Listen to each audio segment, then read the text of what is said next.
देखो भैया, जितना आप मन लगा करके प्रभु जी की कथा सुनोगे उतना ही आपको आनंद आएगा कि भोलेनाथ मैया पार्वती जी के साथ कैलाश पर विहार कर रहे हैं। और यहाँ तक कथा मैंने कल सुनाई थी कि सनातन महाराज जी का जन्म भी हो गया, यानी कार्तिकेय महाराज जी का जन्म भी हो गया। अब इससे आगे की कथा आप लोग श्रवण करें, शांति के साथ बैठ जाओ भैया। हमारी तरफ से और हमारे शिवधाम आश्रम के सभी कार्यकर्ताओं की तरफ से आप लोगों को राम राम स्वीकार। जय श्री राधे, जय श्री कृष्ण गोविंद हरे मुरारी, हे नाथ नारायण। हमारे बाबा तुलसीदास जी ने इस रामचरितमानस पुराण में हमारे बाबा भोलेनाथ के पुत्र यानी कार्तिकेय महाराज जी के बारे में यहाँ तक लिखा है और इस कथा में कि जो इस चरित्र को यानी इस कथा को जो सुनेंगे, सुनाएंगे, मन लगाएंगे, उनकी सारे बिगड़े काम और सारे मनोरथ पूर्ण हो। इसलिए जो है ना, ये कथा मैंने बहुत संक्षिप्त में आप लोगों को भी सुनाई है और बाबा ने भी संक्षिप्त में ही लिखा। अब इससे आगे की कथा तुम जो है ना श्रवण करो। देखो बाबा भोलेनाथ की कथा जो है ना बड़ी अजीब है। देखिए क्या कहते हैं मेरे मुनि महाराज भरद्वाज जी और याज्ञवल्क्य जी कहते हैं तो शिव जी का कहते हैं तुम्हारा भेद लिया कि तुम प्रभु श्री रामचंद्र के पवित्र सेवक हो और समस्त दोषों से रहित। मैंने तुम्हारा गुण और शील जान लिया। अब मैं श्री रघुनाथ जी की लीला कहता हूँ, सुनो हे मुनि सुनो। आज तुम्हारे मिलने से मेरे मन में जो आनंद हुआ है वह कहा नहीं जा। ये कौन कौन मुनि महाराज जी हैं? भरद्वाज जी और याज्ञवल्क्य जी। भरद्वाज जी और याज्ञवल्क्य जी हैं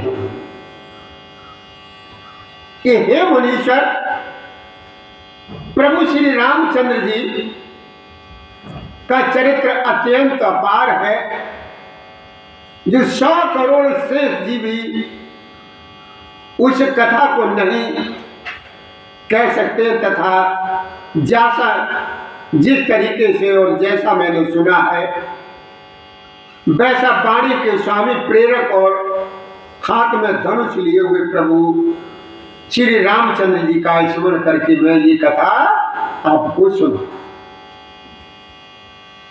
कि देखो भैया, सरस्वती जी कठपुतली के समान है और अंतर्यामी प्रभु श्री रामचंद्र जी सूत पकड़कर उस कठपुतली को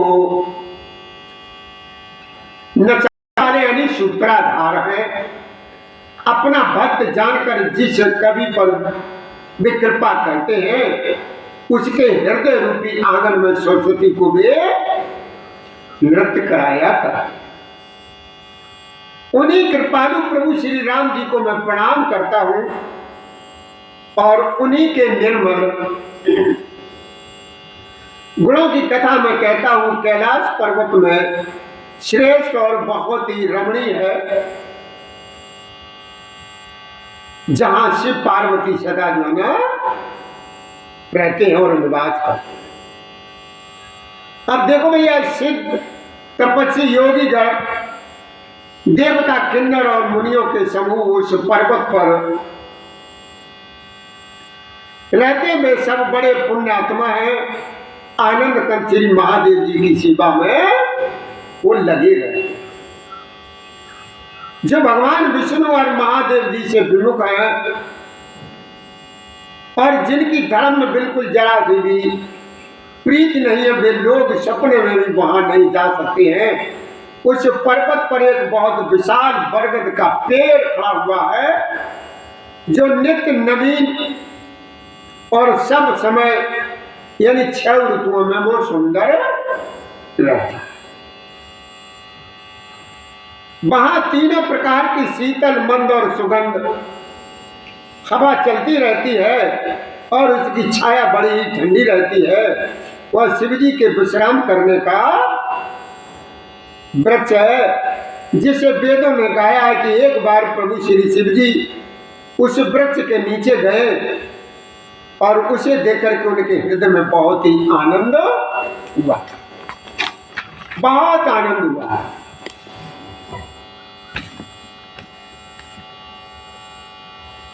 मेरे बाबा भोलेनाथ अपने हाथ से ही उन्होंने अपना आसन लगाया और बिछा करके कृपालु शिव जी स्वभाव से ही बिना किसी खास प्रयोजन के वहां पर जो है बैठे। कुंद के पुण्य और पुष्प, जैसे एक कुंद का पुष्प होता है, वो कुंद के पुष्प चंद्रमा और शंख के समान उनका एकदम गोरा शरीर था, बड़ी लंबी भुजाएं थी और वे मुनियों के से बलकल वस्त्र धारण किए हुए। मतलब भोलेनाथ का भेष कैसा था? संत मुनियों जैसा, पीताम्बर जैसे, जैसे गेरुआ रंग के कपड़े वे बाबा भोलेनाथ। उनके चरण नए पूर्ण रूप से खिले हुए, लाल कमल के समान थे। नखों की ज्योति भक्तों के हृदय का अंधकार हरने वाली थी। सांप और भस्म ही उनके भूषण थे और त्रिपुरासुर के शत्रु शिव जी का मुख शरद पूर्णिमा के चंद्रमा की शोभा को भी हरने वाला, फीकी करने वाला, कि जटा मुकुट सर सरत सिर लोचन नलिन विशाल नीलकंठ लावण्य निध शोक बाल विदो।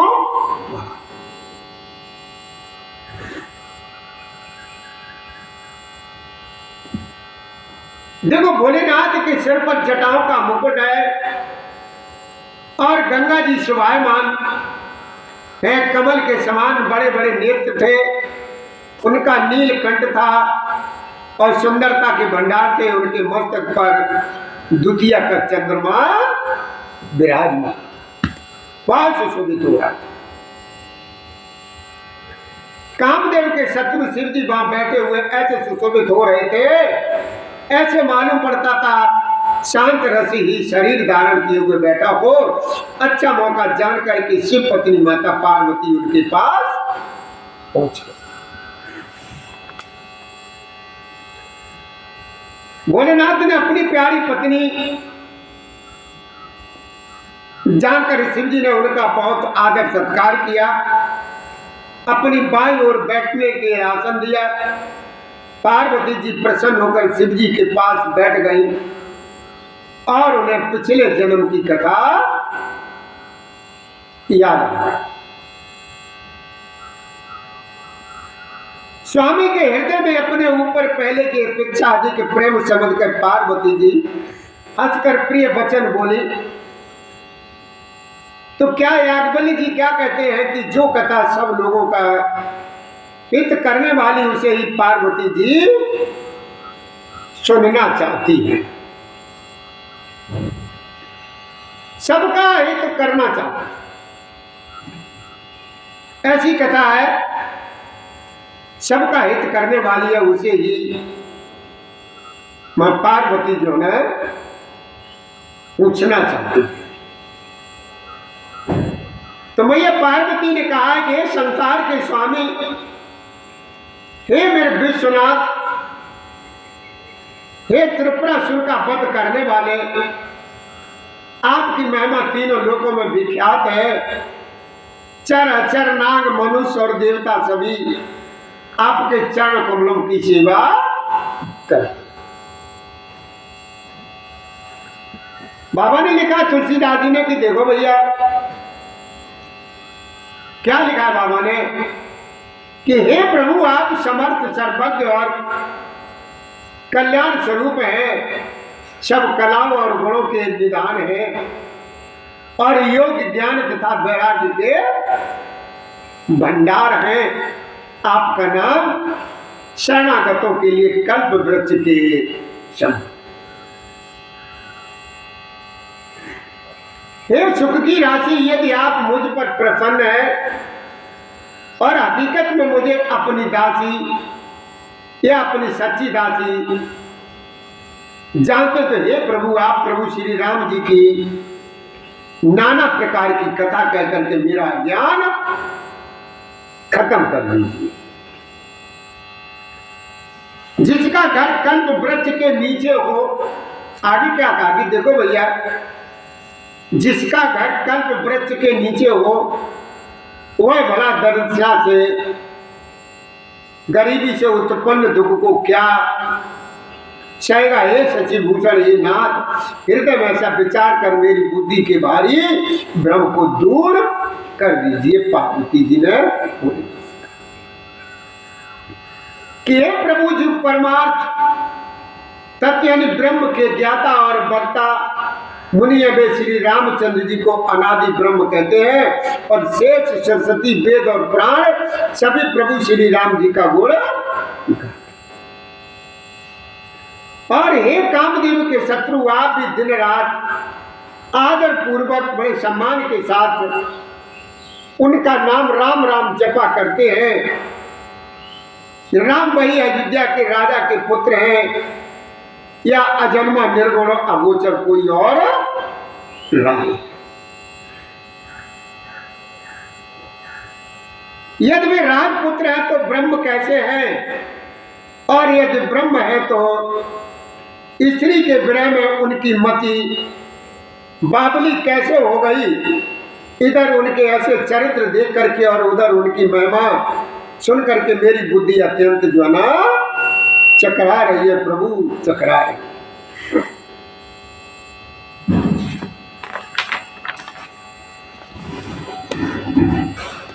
हे भोलेनाथ, यदि इच्छा रहे कि व्यापक समर्थ ब्रह्म कोई और है तो हे नाथ मुझे उसे समझा करके कहिए, मुझे नादान समझ करके मन में क्रोध न लाइए। जिस तरह मेरा मोह दूर हो वही उपाय कीजिए प्रभु, वही उपाय।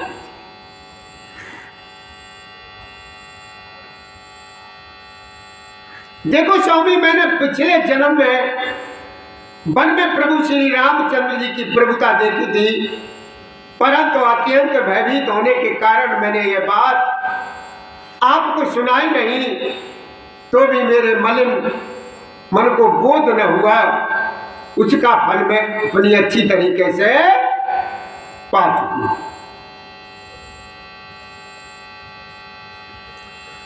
और अभी मेरे मन में कुछ संदेह है। हे दीनों के नाथ, आप मुझ पर कृपा कीजिए, मैं हाथ जोड़ करके विनती करती हूँ। हे प्रभु, आपने उस समय मुझे बहुत तरह से समझाया था, फिर भी मेरा संदेह नहीं गया।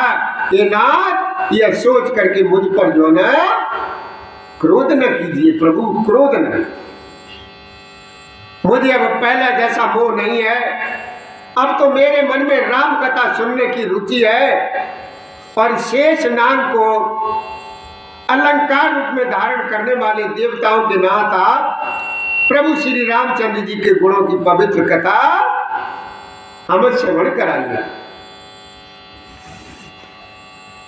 कि बंदा पद धर धरन सिर विनय करो कर जोर और वर्णो रघुवर विशद जसो श्रुत सिद्धांत। हे मेरे विश्वनाथ, मैं पृथ्वी पर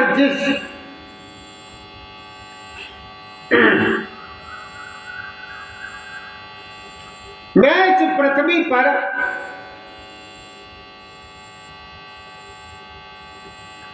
अपना सिर टेक करके आपके चरणों की वंदना करती हूँ और हाथ जोड़ करके विनती करती हूँ, आप वेदों के सिद्धांत को निचोड़ कर श्री रघुनाथ जी का निर्मल यश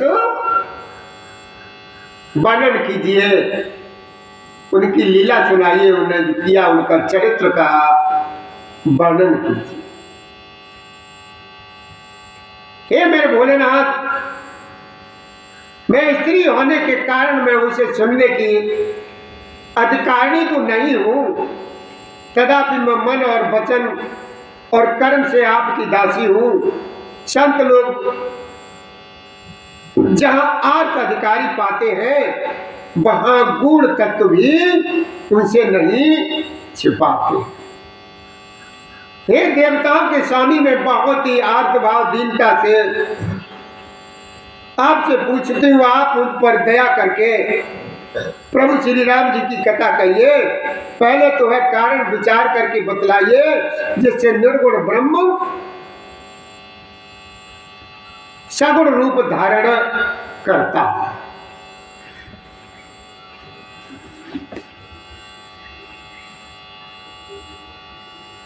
और फिर हे प्रभु श्री रामचंद्र जी के अवतार की कथा कहिए तथा उदार बाल चरित्र कहिए। फिर जिस प्रकार उन्होंने जानकी जी से विवाह किया हुआ कथा हमें सुनाइए, और फिर वह बतलाइए कि उन्होंने जो राज छोड़ा तो किस दोष के कारण उन्होंने वो राज छोड़ा।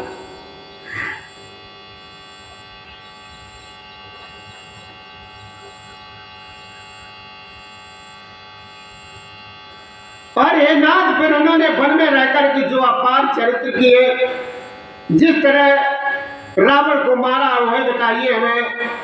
हे सुख स्वरूप शंकर, फिर आप उन सारी लीलाओं को हमें सुनाइए जो उन्होंने राज सिंहासन पर बैठ करके की। हे कृपाधान, फिर वह अद्भुत चरित्र कहिए जो प्रभु श्री रामचंद्र जी ने किया। रघुकुल शिरोमणि प्रजा सहित किस प्रकार अपने धाम को वो गए। हे दीनों को नाथ, हे प्रभु, फिर आप उस तत्व को समझा करके कहिए जिसकी अनुभूति में ज्ञानी मुनिगण सदा मग्न रहते हैं, और फिर भक्ति ज्ञान विज्ञान और वैराग्य का विभाग सहित वर्णन करके हमें सुनाए। इसके सिवा प्रभु श्री रामचंद्र जी के और भी जो अनेक भोलेनाथ रहस्य है, उनको भी बताइए। आपका ज्ञान अत्यंत निर्मल है। हे प्रभु, जो बात मैंने ना भी पूछी हो, हे दयालु, आप उसे भी छिपा करके न रखिएगा, वो भी बता दिए। वेदों ने आपको तीनों लोगों का गुरु कहा है। दूसरे पामर जीव इस रहस्य को क्या जाने। पार्वती जी के सह सुंदर और छल रहे प्रश्न सुनकर के शिव जी के मन को बहुत अच्छे लगे। हरि ही राम चरित्र सब आए, प्रेम पुलक लोचन जल छाए। श्री रघुनाथ रूप आवा और परमानंद अमृत सुख।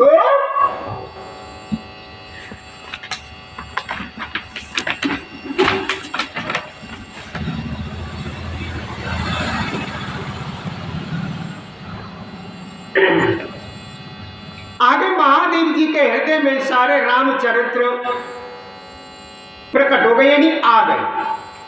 प्रेम के मारे उनका शरीर पुलकित हो गया और नेत्रों में जल भर आया। प्रभु श्री राम जी का रूप उनके हृदय में आ गया, जिससे वे स्वयं परमानंद स्वरूप शिव जी ने भी अपार सुख पाया।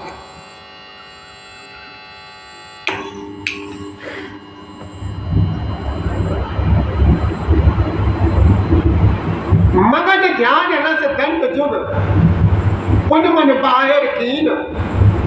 रघुपति चरित्र महेश तब हर्षित वर्णे।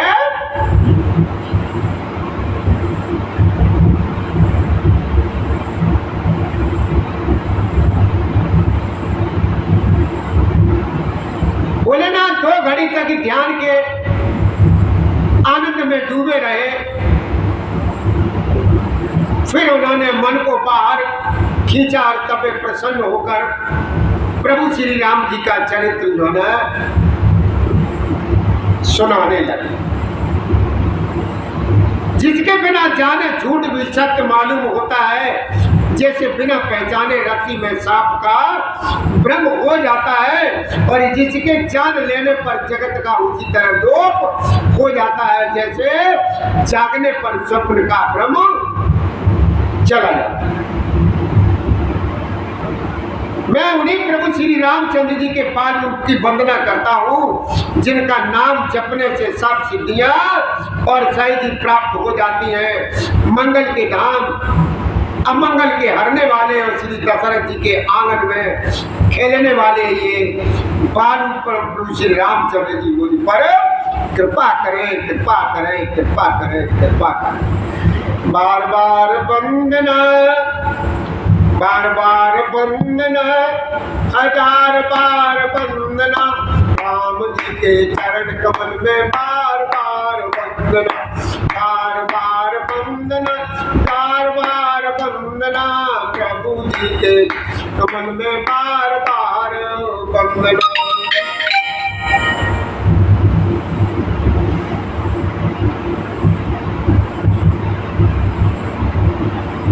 तो भोलेनाथ ने कहा, ये त्रिपुरासुर का वध करने वाले शिव जी प्रभु श्री रामचंद्र जी को प्रणाम करके आनंद में भरकर अमृत के समान वाणी बोले कि हे गिरिराज कुमारी पार्वती, तुम धन्य हो, धन्य हो, तुम्हारे समान कोई जो है ना उपकारी नहीं है। जो तुमने प्रभु श्री राम जी की कथा का प्रसंग हमसे पूछा है, जो कथा समस्त लोगों के लिए जगत को पवित्र करने वाली गंगा जी के समान है, तुमने जगत के कल्याण के लिए ये प्रश्न पूछे हैं। तुम श्री रघुनाथ जी के चरणों में प्रेम रखने वाली हो, रखने वाली हो। राम कृपा ते पार्वती, सपने तब मन माय, शोक मोह संदेह ब्रह्म मम विचार कछुना।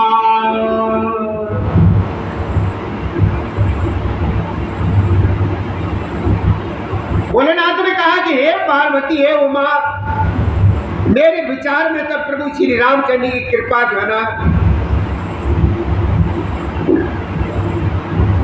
से तुम्हारे मन में सपने में भी जो वो संदेह और भ्रम कुछ भी नहीं है, लेकिन फिर भी तुमने इसलिए वही पुरानी शंका की है कि इस प्रसंग के कहने सुनने से सबका कल्याण होगा। जिन्होंने अपने कानों से भगवान की कथा नहीं सुनी है, उनके कानों को जो चित्र जो ना सांप के बिल के समान है। नैनन शाम तक रस नहीं देखा। बड़े भैया ध्यान से सिमर करो, ये बहुत अच्छा प्रसंग चल रहा है। बाबा ने क्या कहा?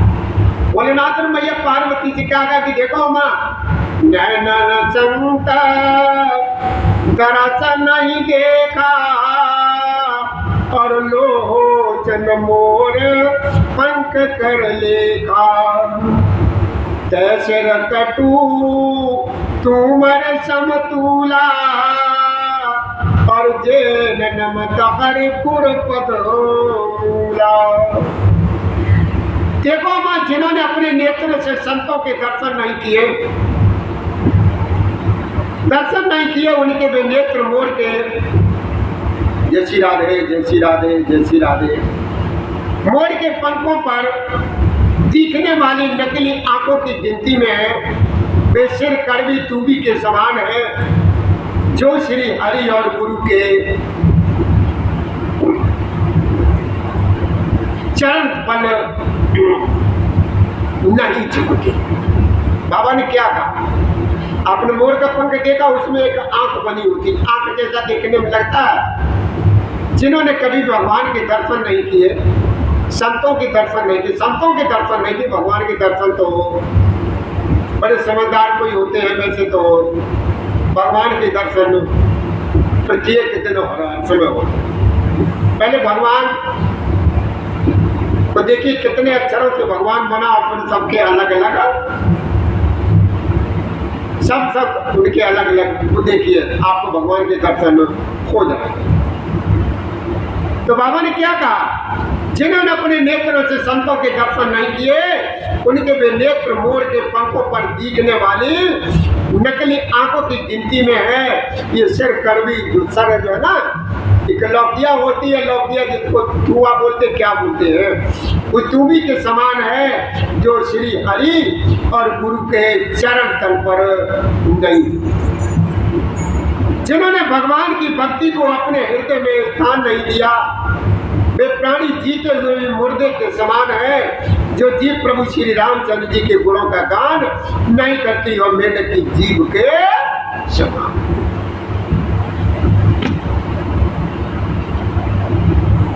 बाबा ने कहा पार्वती जी से भोलेनाथ ने कि देखो माँ, वो हृदय वज्र के समान कड़ा और निष्ठुर है जो भगवान के चरित्र सुनकर के प्रसन्न नहीं होता है।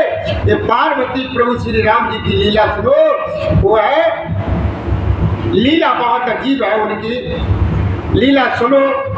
ये देवताओं का कल्याण करने वाली और देवताओं का विशेष रूप से मोहित करने वाली है। जय हो राजा बाबू, खुश रहो खुश रहो खुश रहो।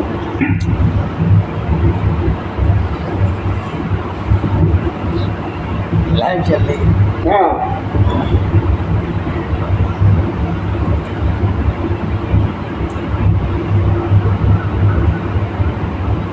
तो आगे भोलेनाथ मैया पार्वती को समझाते हैं कि देखो उमा कि राम कथा सुरधेन सम सेवत सब सुखदान और सत समाज सुरलोक सब को न सुने। प्रभु श्री राम जी की कथा कैसी है देखो माँ। प्रभु श्री राम जी की कथा एक कामधेनु के समान सेवा करने सब सुखों को देने वाली है और सत्पुरुषों के समाज ही सब देवताओं के लोग हैं। ऐसा जान करके इसे कौन न सुनेगा, सब सुनेगा। राम कथा सुंदर करतारी और संशय बेहद उड़ावन हारी। राम कथा कल पिटप कुठारी और सागर सुन गिरिराज। भोलेनाथ मैया पार्वती को आज प्रभु श्री राम जी की कथा श्रवण करा रहे हैं। कहते हैं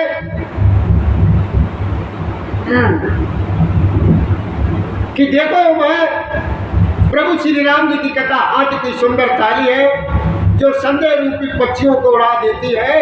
फिर राम कथा कलियुग रूपी वृक्ष को काटने के लिए एक कुल्हाड़ी के समान है। एक राजकुमारी तुमसे बड़े आदर पूर्वक और प्रसन्नता पूर्वक इस कथा को श्रवण। वेदों में प्रभु श्री रामचंद्र जी के सुंदर नाम, गुण, चरित्र, जन्म और कर्म सभी जो है ना अनगिनत तरीके से कहे।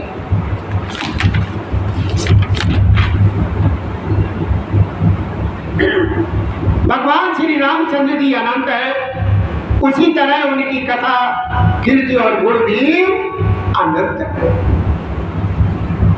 तुम्हारी अत्यंत प्रीत देख करके जैसा कुछ मैंने सुना और जैसी मेरी बुद्धि है उसी के अनुसार मैं कहूंगा। ये पार्वती तुम्हारा प्रश्न स्वाभाविक ही सुंदर और सुखदायक है और संत समंत है और मुझे तो बहुत ही अच्छा लगा। लेकिन हे पार्वती एक बात मुझे अच्छी नहीं लगी। वो कौन सी है? वह तुमने मोह के बस होकर के ही कही है। तुमने जो ये कहा है कि राम कोई और है जिन्हें वेद गाते और मुनि जन जिनका ध्यान करते। कहे सुनाए ऐसे अधम नर ग्रसे जीवों का पिशाच। बाबा ने उसका जवाब क्या दिया देखो उमा। कहे सुनाए ऐसे अधम नर ग्रसे जीवों का पिशाच। पासंडी हर पद विमुख जान झूठना। देखो मां जो मोह रूपी पिशाच के द्वारा ग्रस्त है, पाखंडी या भगवान के चरणों से विमुख है और जो झूठ सच कुछ भी नहीं जानते हैं, ऐसे अधम पुरुष ही इस तरह की बातें किया करते हैं। जो भोलेनाथ ने मैया पार्वती जी का कि देखो वहां अच्छे पुरुष जो ज्ञानी है, जो प्रभु जी के चरणों में प्रेम करते हैं, वो ऐसी बात कभी भी नहीं करते। जो अज्ञानी मूर्ख अंधे और भाग्यहीन है और जिनके मन रूपी दर्पण पर विषय रूपी काई जमी हुई है, जो बेचारी छली और बड़े कुटिल हैं, जिन्होंने कभी सपने में भी संत समाज के दर्शन नहीं किए हैं, वो ही ऐसी बातें करती। और देखो मां जिन्हें अपनी लाभ हानि नहीं सूझती है, वे ही ऐसी वेद विरुद्ध बातें कहा करते हैं, जिनका हृदय रूपी दर्पण मेला है, जो नेत्रों से हीन है, वे बेचारे प्रभु श्री रामचंद्र जी का रूप कैसे देख रहे हैं, कैसे।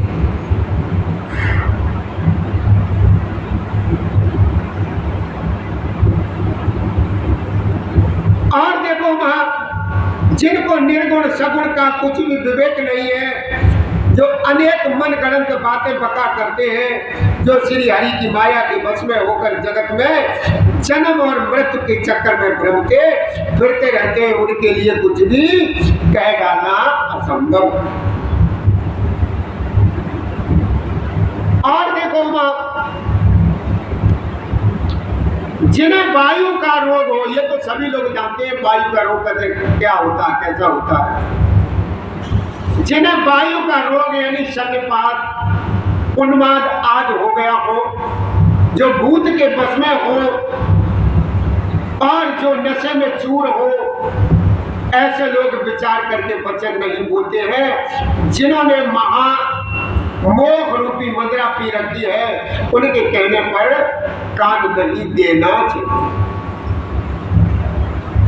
क्या समझ में आई? जिनको किसी तरीके को कोई ज्ञान भी नहीं है, जो भगवान के चरणों की तरफ बिल्कुल भी ध्यान नहीं करते हैं, तुम अपनी सुनाओ और कुछ चिपकने लगेंगे।